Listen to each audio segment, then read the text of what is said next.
Ligados na Tomada.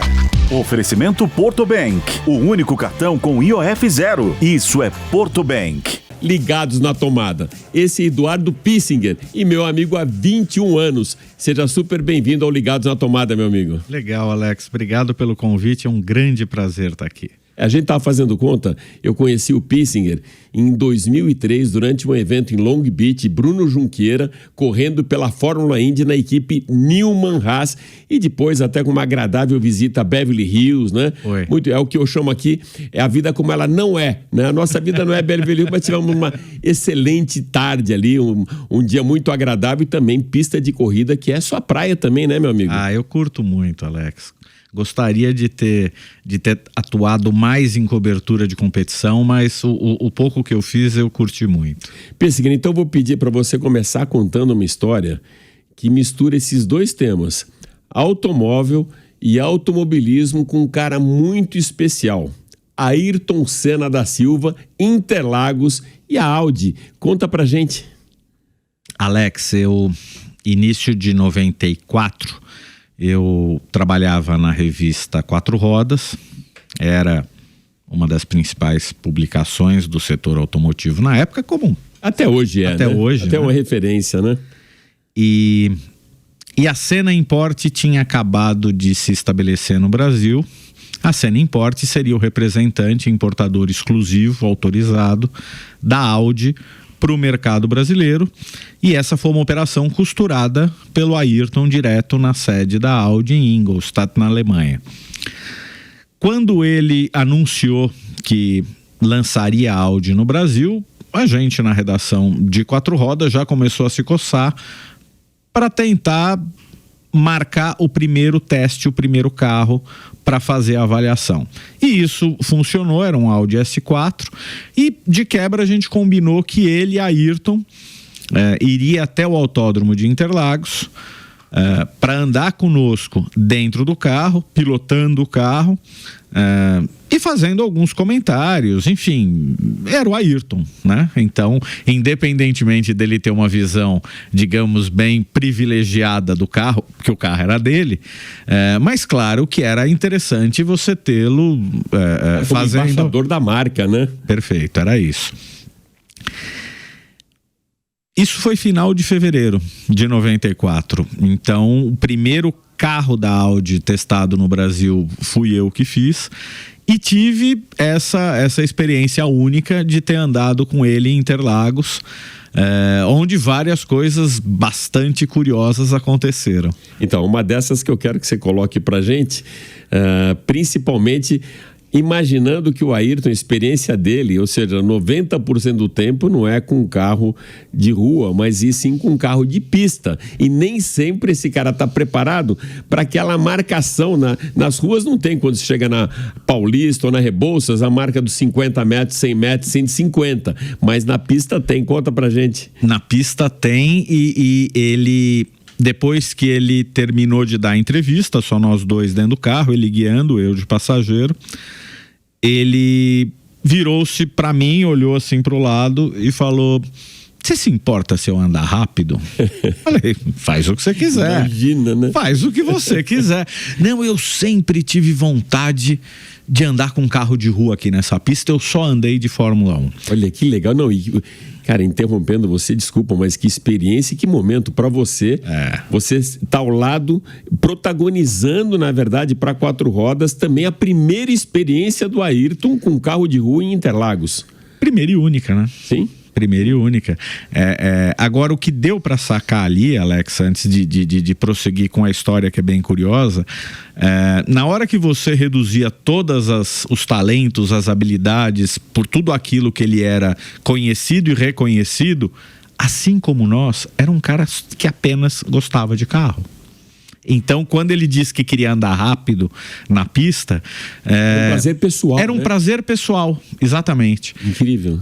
E aí ele vinha já contornando a junção, e aí subiu a reta, subiu o café, botando marcha, e na freada da reta dos boxes, para entrar no S do Senna, o inusitado aconteceu, porque ele deixou para frear lá dentro. Ele deixou para frear na placa dos 50, que era exato. Com a Fórmula 1, né? Só um Fórmula 1, mais nada freia no 50 nesse traçado. E a hora que ele freou, ele estava muito rápido. Ele tentou fazer a primeira perna e o carro escorregou e foi parar na brita. Passou pela zebra. Ele errou. Ou seja, ele derrapou um carro que seria lançado do lado de um jornalista da quatro rodas. Que poderia até avaliar isso, né? Olha, esse carro não é tão bom de curva, imagina isso. Mas exatamente por isso que ele olhou para mim com o olhar arregalado e ele foi dizer alguma coisa, eu virei para ele e falei, eu vi que a bobeada foi sua, que o erro foi seu.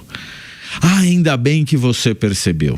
Não, e pior ainda, imagina que pra você virou isso normal, mas imagina falar perto, você errou. Você errou. Que petulância, né, do moleque. Você errou. Mas você errou, né? Você entrou errado nessa curva, Ayrton. Mas o curioso é que foi exatamente isso. E aí ele virou e falou, só um minuto então. Aí fechou a cara, fechou o semblante, terminou de fazer aquela volta de um jeito muito rápido. O setup dele, né? Chegou na volta seguinte, freou 50, 60 metros antes, aí freou, reduziu marcha, provocou a traseira do carro, o carro entrou de lado, aí ele apoiou direitinho na zebra, aí rigorosamente foi uma curva feita por um Audi esportivo e com o Ayrton Senna guiando, ali foi perfeito. Aí ele virou e falou, agora a gente pode voltar a conversar. Sensacional, sensacional. Eu vou aproveitar esse gancho e contar uma história rápida para você e para quem nos acompanha, muito interessante. Eu não tive Ayrton Senna do lado, mas tive quando foi lançado a Classe A aqui no Brasil, acho que foi em 97 isso, teve um evento de lançamento da revista Caras com o Emerson no Hotel do Frade lá em Angra. Sim. E eu cheguei com o carro, deixei parado na frente do hotel, o Emerson não tinha visto o carro ainda e falou, Alex, posso dar uma volta no carro para conhecer? E o Emerson era um dos embaixadores da Mercedes aqui no Brasil. Eu falei, claro, mas só se eu for junto, porque eu queria ver como que era essa tocada. O Emerson saiu, Edu, devagar, e é uma série de curvas, uma pista bem sinuosa, ele andou ali uns 3, 4 quilômetros, e eu totalmente decepcionado. Porque eu falei, puxa vida, eu queria sair com um cara para andar forte, não fazer test drive que nem eu faço na Avenida Paulista, né? Cara, na verdade, o que ele fez? Ele foi aquele trecho devagar para conhecer a pista, para ver como estava, se tinha algum buraco, se tinha algum acidente, enfim. E na volta voltou com o pé no porão. Como vocês pilotos, né? O Edu também é piloto. Como vocês pilotos fazem pé no porão. E veio jogando de lado, saindo de frente, freando dentro da curva, tal, parou o carro. Uma coisa que eu nunca vou esquecer, e passei isso pro pessoal da Mercedes na época. Que era Christian Pohl ainda, você lembra de Christian Pohl, que era o diretor de vendas, né? Mas na verdade ali, era um holandês, era uma torre de Babel, a Mercedes. Ben Van Schaik. Ben Van Schaik, um holandês, o controller era o italiano, o italiano Bogus. Lembra disso? Roberto Bogus, diretor comercial. O controller da empresa era alemão, que era o único dessa cúpula alemão, que era o Schwarz, né? E um alemão também, que era o Christian Pohl. Mas ele saiu do carro, olhou debaixo do carro, olhou de cima, tal, falou, eu falei, o que você achou, Emerson? Ele falou, ele tem um pitch muito forte, uma Mercedes não pode frear e embicar para frente, ele tem que descer normal, ele quicava na saída de curva, tal, e tem um acessório a mais nesse carro que não deveria estar aí. Eu falei, qual é, Emerson? A estrela na frente. Eu comentei isso com a Mercedes na época, os caras ficaram meio assim, mas depois concordaram comigo que a primeira versão foi aquela que foi modificada na Alemanha, lembra no teste do Alce? Sim. Ou seja, na frente de jornalistas o carro capotou. Então essa foi a maior vergonha. E a impressão do Emerson foi essa, né? E a sua com o Ayrton Senna. Então são momentos que a nossa profissão, né, proporciona, mas eu não tive a petulância que você teve de chegar para um Ayrton Emerson e você errou nessa. Essa tomada de curva aqui não é assim não, você tá errado. Você entrou muito rápido, por isso que não fez. Mas nesse dia, o que ainda foi muito legal foi que depois que ele já estava mais descontraído, a matéria tinha acabado, ele já tinha andado, já tinha errado, já tinha consertado. Ele falou, tem uma outra coisa que eu queria fazer aqui. Eu queria fazer de Fórmula 1, mas nunca vão deixar. Então eu vou fazer com esse carro, que vai ficar divertido. Eu falei, o quê? Andar na contramão. Olha, no sentido horário, né? Porque Interlagos é uma das pistas. Canadá, agora a gente teve há pouco ainda o Grande Prêmio, é no sentido anti-horário. Alex, a gente tinha acabado de fazer o S do Senna. Ele deu marcha ré, manobrou o carro, subiu o que seria o S do Senna e aí começou a acelerar na reta, só que aí vira descida. Você também nunca tinha andado na contramão em Interlagos? Acho que nunca ninguém andou na contramão em Interlagos, só ele. E aí aquilo vira descida. E aí quando chega lá embaixo, a junção é uma curva estreitinha para você entrar. Aí, efetivamente, ele se transformou... Não é mais a subida do café, a descida do café, né? Você chega muito mais rápido. Sim. E aí, efetivamente, ele se transformou no cara que gosta de carro. Porque aí ele se divertia, aí ele começou a pilotar, e porque era tudo diferente, era tudo mais difícil, e aí toda a habilidade dele, as próprias aptidões do carro, que tinha tração nas 4 rodas, que tinha um motor turbo, enfim, foi muito legal. Cara, eu teria dado o lead na 4 rodas... lead não, a chamada principal, o título, né? O dia que eu expliquei para Ayrton Senna como entrar no S do Senna, né? Como Mário Andrade Silva deu na Folha de São Paulo quando o Ayrton errou em 88 e bateu na entrada do túnel, né? O Ayrton ficou algumas corridas sem falar com ele. Você conhece o Marião, bacana, né? O Barbeiro de Mônaco, né? Lembrando o Barbeiro de Sevilha, o Barbeiro de Mônaco. É meio complicado. Eu falei aqui quando a gente abriu 33 anos entre automobilismo e indústria automotiva. Você já passou pela 4 rodas e quando a gente se conheceu você era Isto É, mas você também já fez o lado de economia, né? Já. Ligado ou não pro automobilismo, né? Isto É Dinheiro, eu trabalhei na redação. Nessa viagem onde nos conhecemos em Long Beach, eu estava justamente fazendo a cobertura da corrida, mas pela Isto É Dinheiro. O enfoque não era especificamente a corrida, era na verdade a empresa que havia nos convidado para participar. A reportagem era sobre eles, era um banco. Mas tive também essa experiência, mas assim, é a exceção que confirma a regra. Foram 3 anos dos 33, todo o restante só com o setor automotivo mesmo. Legal, meu amigo. E naquela época, ou seja, 21 anos, eu acho que só tinha falado de eletrificação ainda aqui no Brasil, Gurgel. É, né? A gente não falava de eletrificação. Não falava. A gente passou por um momento recente, né? Onde se falava muito de carros autônomos. Sim. E agora a gente fala muito de eletrificação. Edu, como você vê esse movimento? Até pela bagagem que você tem de grandes veículos, né? Que cenário que você coloca desse momento atual e do que a gente pode esperar para frente da eletrificação? E fala assim, não só nacional, mas globalmente. A eletrificação, eu entendo que ela não é a alternativa para o futuro da mobilidade. Ela é uma das alternativas. Ela nunca vai resumir, ou ela nunca vai... Uma virada de chave total, né? Não tem como funcionar, porque efetivamente, por mais que a tecnologia evolua em termos de densidade de baterias, ou mesmo em quantidade de bateria para você estender a autonomia de um carro 100% elétrico, por mais que isso continue sendo aperfeiçoado, nunca vai se resolver essa questão de você ter uma autonomia que é relativamente limitada para você fazer viagens. Você fica dependente de postos de recarga que nem sempre estão funcionando, e isso não é só no Brasil. Na Europa, você entra no Google e digita... Você vai ver vários relatos de consumidores que saíram de Paris, foram viajar até Lyon e no meio do caminho flagraram 2 carregadores quebrados e acabam completando a viagem de guincho, porque acaba a bateria. Então, eu entendo que o carro 100% elétrico ele é uma excelente alternativa, mas urbana. Mas já tem carro com autonomia de 700, 800 quilômetros. Mas eu entendo que vai continuar sendo muito útil o carro 100% elétrico para quem roda efetivamente na cidade. Em complemento a isso, você vai ter os modelos híbridos. Você tem o híbrido leve, você tem o híbrido plug-in, que é aquele que você recarrega.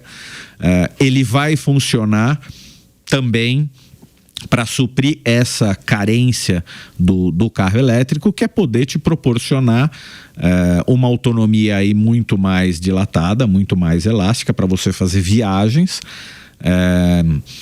E ainda acredito que os modelos a combustão ainda, pelo menos para veículos comerciais, caminhão, ônibus rodoviário, você vai continuar tendo modelo a combustão, porque não dá para você carregar esses veículos com uma quantidade insana de baterias, porque um caminhão, o que ele poderia transportar de carga, daqui a pouco ele estaria transportando de bateria. Então, eu entendo que o futuro, que já começou agora, é um mix de todas essas alternativas. Alternativas. Eu tive, durante uma das etapas da Fórmula E, ano passado eu tive na última etapa, que a Fórmula E ela começa na metade do ano e termina na metade do outro ano.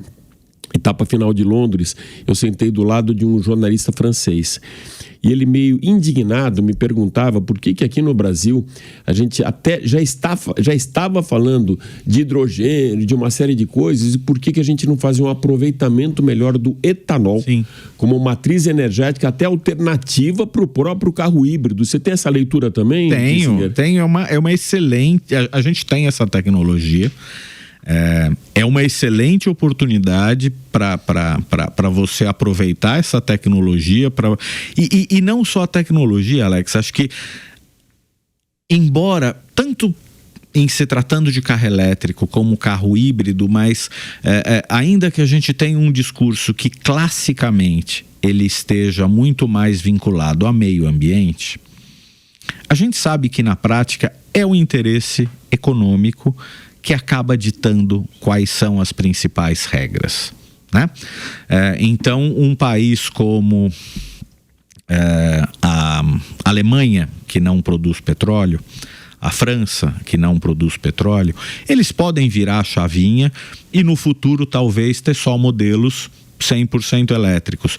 Um país que produz petróleo, como os Estados Unidos, como o Brasil, e aí dentro do petróleo a gente coloca também toda a tecnologia de produção do nosso etanol, você não pode abrir mão disso. Você tem milhões e milhões de famílias, além dos benefícios ambientais também que existem no consumo do etanol.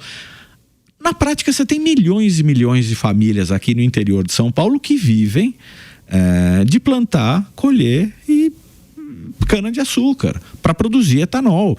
E isso não pode fingir que essa conversa não existe. Ela existe e o Brasil se torna candidato muito a desenvolver essa tecnologia futura do carro híbrido, aproveitando-se o etanol, também em virtude disso. Eu acho uma solução extremamente inteligente e muitas vezes a gente esbarra aqui, Pissinger, numa conta que esses dias até eu acho que vi o próprio Boris Feldman fazendo, não lembro exatamente quem foi, o César do Auto Esporte fazendo, que é aquela história que tinha dos 30%, né? Vale a pena você colocar etanol no carro se ele custa até 70% do valor da gasolina. Sim. E aí me ocorreu uma discussão que eu tive num fórum, uma vez, uma grande empresa de energia, ou seja, não era especificamente de petróleo, mas de energia, onde a gente comentava que até isso é um absurdo aqui no país, você tem um etanol tão caro, simplesmente que ele tem que fazer paridade com o petróleo, ou seja, com a gasolina, né? Ele tem que caminhar na mesma faixa quando ele poderia ser muito mais baixo custo. Eu tive há pouco tempo atrás lá em Sinop, no Mato Grosso no norte, né? No Mato Grosso mesmo, que eles chamam de Nortão.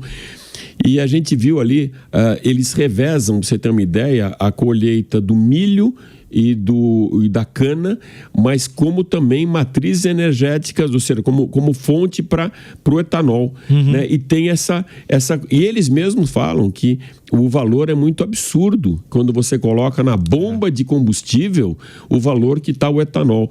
Então vejo que muitas vezes a própria política, ela caminha na contramão da tecnologia. Você tem essa leitura? Tenho. Faz todo sentido. Acho que quando a gente analisa a própria política de preços que vários governos têm estabelecido de combustíveis com a Petrobras, veja, como a Petrobras tem o monopólio de produção de combustível no país, a vantagem que lhe é concedida por ela ter o monopólio deveria se transformar em subsídio para que o combustível fosse mais barato, né?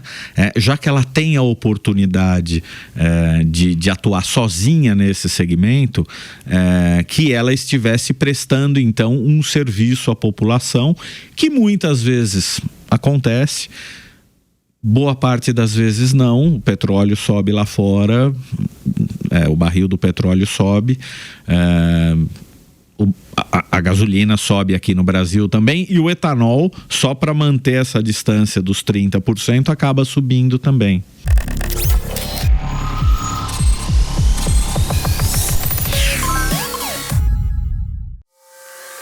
O cartão Porto Bank é o primeiro e único que zerou o IOF em compras internacionais.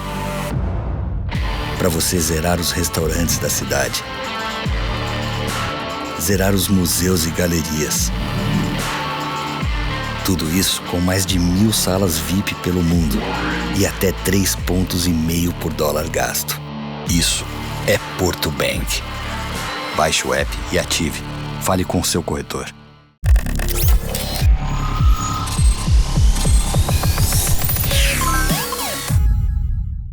A maior parte das coisas que vem aqui, eu estava explicando para tu, nada disso tem roteiro, né? É um bate-papo, principalmente com um cara como o Edu, que é um cara muito rico. Se tivesse um roteiro, esse roteiro ia demorar 2 dias para a gente conseguir cumprir o roteiro inteiro. Mas me parece que você participou de uma ação, e eu lembrei disso agora, quando a gente falou de Interlagos, com o Douglas Mendonça, em Interlagos, e vale a pena você explicar para a audiência quem que é Douglas Mendonça, que ele já foi no mercado, que condição que ele está hoje, e vocês puseram ele para andar num carro, quase um carro de corrida em Interlagos. Conta essa história. O Douglas foi, no meu início de carreira, foi o grande responsável pela minha formação dentro de 4 rodas. Ele era o jornalista / testador de carros mais habilidoso, tanto como jornalista como testador de carro. Então, logo que eu entrei em 4 rodas, eu me formei final de 1990 e entrei no início de 91. E eu caí na área de testes e tive a sorte de meio que ter sido adotado por ele. Ele me ensinou, ele me colocou dentro do carro, olha, um teste de velocidade máxima você faz assim, o teste de frenagem você faz assado, teste de nível de ruído, tá aqui o aparelho, enfim, ele foi me ensinando tudo. Durante muito tempo, todos os textos que eu escrevia, eu pedia para ele dar uma olhada, porque eu comecei a fazer julgamentos dos carros, o desempenho do fulano de tal não é tão bom, a frenagem do outro modelo é assim, é assado. Eu pedia para ele dar uma checada, enfim. E ele foi muito generoso comigo, tanto que se transformou em meu amigo pessoal, e nós temos um relacionamento, contato até hoje. O Douglas, há alguns anos, não sei te precisar quantos, 8, 9 anos atrás, voltando de uma viagem de trabalho do Japão, ele acordou dentro do avião e não estava mais enxergando. Foi procurar um oftalmo e ali foi identificado que ele tinha tido, acho que um problema no nervo óptico causado por uma outra doença que ele tinha naquele momento, enfim. E o fato é que ele ficou praticamente cego. Ele tem, acho que 5%, ele diferencia, pelo que ele explica, o claro e o escuro em um dos olhos, e o outro é totalmente... Bom, Ainda assim, ele continuou trabalhando durante um bom tempo, fazendo, entre aspas, avaliação de carro. Ele não guiava mais, era só no bundômetro, né? Ele sentava do lado... mesmo sentindo o carro. Suspensão, nível de ruído, conforto, enfim. Continuou trabalhando na revista Motor Show e eu, por vezes, passava lá... Gordo, vamos almoçar. E uma dessas vezes ele comentou comigo que eu o peguei na porta da editora, o conduzi para o meu carro, a gente chegou no restaurante, enfim, eu o coloquei na mesa e ele falou: você vai ter que fazer meu prato. E eu fiquei um pouco constrangido na hora, a gente não tá muito... Claro. Aí eu fiz o prato dele, quando eu voltei para a mesa, ele esticou o braço, segurou assim no meu punho e falou o seguinte: não se preocupa com isso. Não me incomoda em nada que alguém tenha todos os dias que fazer o prato que eu vou comer, que tenha que mostrar onde está a toalha que eu vou usar depois de um banho, que tenha que separar a roupa que eu vou vestir. Tudo isso eu tiro de letra. A única coisa que é muito difícil lidar é que eu sonho todas as noites que eu estou dirigindo. E isso eu não posso fazer mais. Pronto. Foi o gatilho para você, né? Tenho que fazer alguma coisa. Olha só o que esses caras fizeram. Com mais alguns amigos reunidos, mais o Roberto Manzini, que tem o centro de pilotagem lá Manzini, um ali do lado do autódromo. Um dia nós armamos tudo e um dia eu liguei para ele e falei: Douglas, eu tenho um amigo que importou os requintes de crueldade. Sim. Eu sabia que o carro preferido do Douglas era o 917, Porsche 917. Eu falei: eu tenho um amigo que importou um carro desse, restaurou e vai botar esse carro para andar em Interlagos. Pô, você precisa ir lá para... pelo menos... Porra, eu quero ouvir esse motor funcionando. Eu nunca ouvi... Eu falei, é isso. Esse foi o gancho, né? Para levá-lo para Interlagos. E tudo isso armado com a esposa dele, com... Enfim. E o fato é que no dia que ele chegou lá... nós brincamos com ele dizendo: olha, agora você vai andar de passageiro. Pô, mas quem que vai dirigir? O dono do carro. E a gente foi colocando ele dentro de um Palio. Aí ele virou e falou: eu sou cego, mas eu não sou burro. Isso aqui não é um Porsche. Isso aqui não é um Porsche. Aí a gente contou a história para ele. Não, isso daqui foi armado para você e você vai guiar esse carro. Olha que sensacional. E aí o Manzini sentou do lado dele, e o Manzini, além de ser o dono do centro de pilotagem, o Manzini tem formação em psicologia. Ele é um cara muito preparado para isso. Muito calmo, muito tranquilo. O Manzini sentou do lado e falou: Douglas, faz tempo que você não guia, mas se vira. Eu não acordei domingo de manhã à toa. Agora você vai andar com isso aqui. Sem enxergar em Interlagos, você vai pilotar um carro. Mas e a memória de como que é o traçado? Se você fechar os olhos, você tem. A gente enxerga a pista. A gente enxerga a pista. E ele deu a primeira volta, deu a segunda, na terceira volta, ele já estava passando a 140, 150 no final da reta. Sensacional. E o Manzini botando fogo. Acelera, acelera, acelera. Canal do Edu Bernasconi, você consegue achar essa história. A gente vai colocar aqui essas imagens para você dar uma olhada. Vale a pena. Foi muito legal. Eu vou... Cara, 30 minutos é muito pouco pra gente conversar. Eu vou fazer rapidamente com você um bate-bola, antes que o Fagner invada aqui o estúdio e fala: já terminou os seus 30 minutos. A gente tem um quadro para finalizar o programa que chama Na Garagem de Casa. Boa. Então esse bate-bola é bem rápido com você e vou começar perguntando: câmbio manual ou automático? Manual. Manual. E mandou rápido, hein? 100% elétrico ou híbrido? Na escolha de um dos dois. Híbrido. V8 ou eficiência energética? Eficiência energética. Olha só, e um aficionado, olha só como mudam a conscientização, muda a chave até de um cara que já foi piloto, que gosta de máquina, que gosta de potência, eficiência energética. Eu sempre tive altos paus com o Ricardo Caruso, porque eu nunca, é um pecado isso, mas eu nunca gostei de V8 americano, né? Eu gosto de Porsche, eu gosto de BMW, eu gosto de Mercedes, eu gosto de refinamento tecnológico. Tá, então eu vou te colocar numa encrenca, porque eu vou pedir para você escolher entre esses 4, agora não são 2, qual que você também poderia colocar na garagem da sua casa, sendo um aficionado por motor. E agora vamos esquecer um pouquinho a eficiência energética. Mustang, Camaro, Corvette ou um Dodgeão? Mustang. A minha linha é mais ou menos essa também. Aí eu ainda colocaria mais aquele 65, 1965.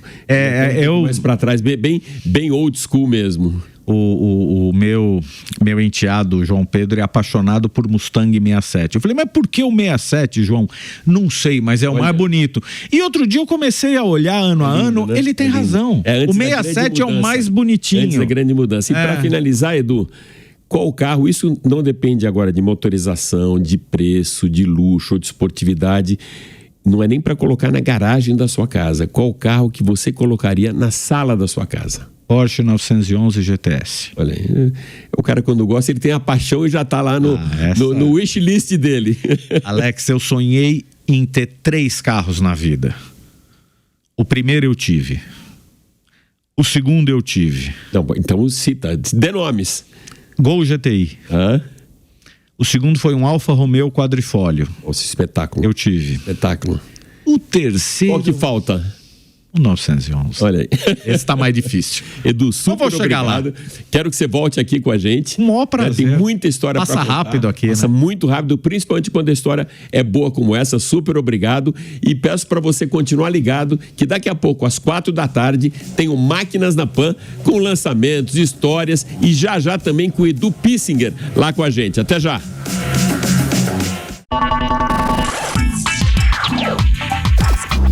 Ligados na tomada. Oferecimento Porto Bank, o único cartão com IOF zero. Isso é Porto Bank. A opinião dos nossos comentaristas não reflete necessariamente a opinião do Grupo Jovem Pan de Comunicação. Realização Jovem Pan News.